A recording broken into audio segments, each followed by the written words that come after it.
서아시아 유럽을 향해 파죽지세로 영토를 넓힌 몽골군은 동아시아로 눈길을 돌렸다. 일본과 고려를 침략하기로 한 것이다. 몽골군이 쳐들어오자 고려 왕실은 개경을 버리고 강화로 천도했고 대부분의 관군은 강화도 인근에 집중 배치됐다.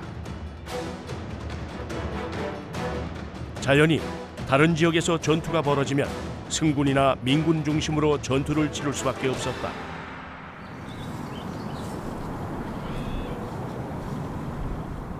하지만 죽주는 달랐다.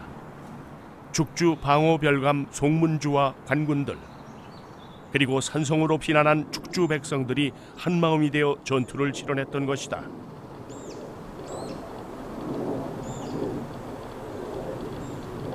서로가 고려인이라고 하는 하나의 의식에서 이민족의 침입에 훌륭히 맞서서 싸워서 승리를 한 그러한 전투로 기억을 해야 될 것 같습니다.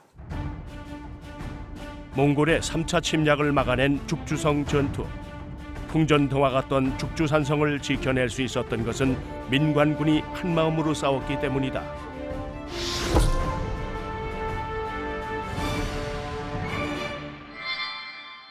수단과 방법을 가리지 않고 이 성문을 열려는 몽골군과 그에 맞서 최선을 다해 성을 지키려는 고려군들의 이 처절한 싸움은 무려 보름간이나 쉬지 않고 지속됐습니다. 하지만 죽주산성으로 피난을 간 백성들 그리고 중앙에서 파견된 관군이 죽기를 각오하고 함께 싸웠기에 15일간의 치열한 전투를 승리로 끝맺게 된 것입니다. 잔혹하기 짝이 없는 몽골군에 맞서 끝내 죽주산성을 지켜낸 고려군에는 뛰어난 영웅이 한 사람 있었는데요. 죽주전투의 영웅 송문주는 어떤 인물이었을까요? 경기도 안성시 죽산면 매산리.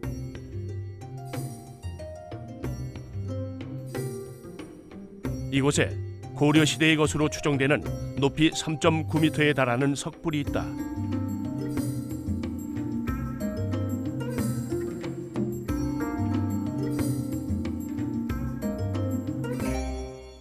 이 미륵당은 다른 말로는 태평미륵이라고도 얘기를 합니다. 태평미륵이란 말은 원래 이 지역은 역원이 있었던 자리이기 때문에 태평원이라고 얘기를 합니다. 그런데 일설에는 이 부처님을 만든 게 송문주 장군의 우국 충정을 기리기 위해서 또 주민들이 만들고 숭배를 했다고 얘기를 합니다. 정말 송 장군님을 위해서 이 불상을 깎았는지 안 깎았는지는 명확하지 않지만 주민들에게 끼치는 영향만큼은 틀림없이 있다고 봅니다. 인근 주민들이 거대한 석불을 만들어 숭배했다는 송문주 장군. 죽주산성에 있는 작은 사당.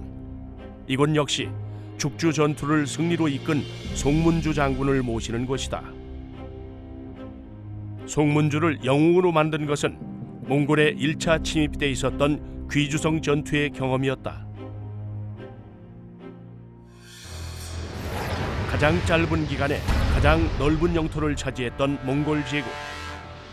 몽골군은 1231년 9월 3일 새벽 귀주성을 공격하기 시작했다. 전투 초기 포와 공성기기 등 다양한 무기를 앞세워 파상 공세를 펼치는 몽골의 위력에 고려군은 위축될 수밖에 없었다. 하지만 게릴라전과 전면전을 효율적으로 운영하며 몽골의 공격을 막아냈는데 전투에 참여했던 어느 몽골 장수는 이렇게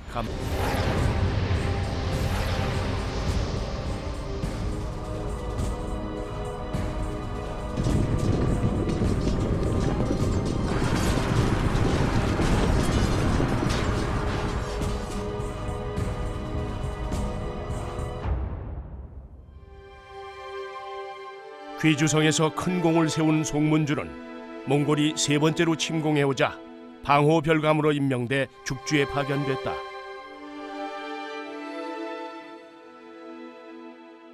방어별감이 하는 일은 지역민들, 그다음에 수령들 전부 다 조직화해가지고 체계적으로 산성에 입보하고 몽고군들이 쳐들어와서 성을 갖다가 포위할 경우에는 그걸 갖다가 방어하고 어떻게 해서 버티고 이런 걸 갖다 좀 더 조직적으로 할 수 있도록 한 것이 이제 방어별감 파견이고, 그래서 방어별감 파견의 그러한 대응책이 이 3차 침입부터 본격화된다, 이렇게 볼 수가 있는 겁니다. 죽주산성에 모인 관군과 백성들에겐 몽골군과의 전투 경험이 있고 큰 공까지 세운 송문주가 죽주산성에 있는 것만으로도 큰 힘이 됐다. 그리고 고려에는 송문주의 명으로 새로 쌓은 죽주산성이 죽주성에서의 몽골군의 공격은 귀주성 전투와 비슷한 양상으로 전개됐다. 그렇기 때문에 귀주성에서 몽골의 전술을 직접 경험한 송문주는 몽골의 공격을 정확하게 예측할 수 있었다.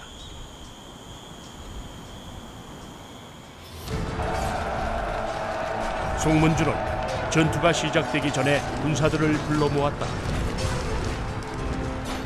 그리고 적의 공격이 어떻게 진행될 것이라고 예측하고 그에 대한 대비책을 자세하게 일러주었다.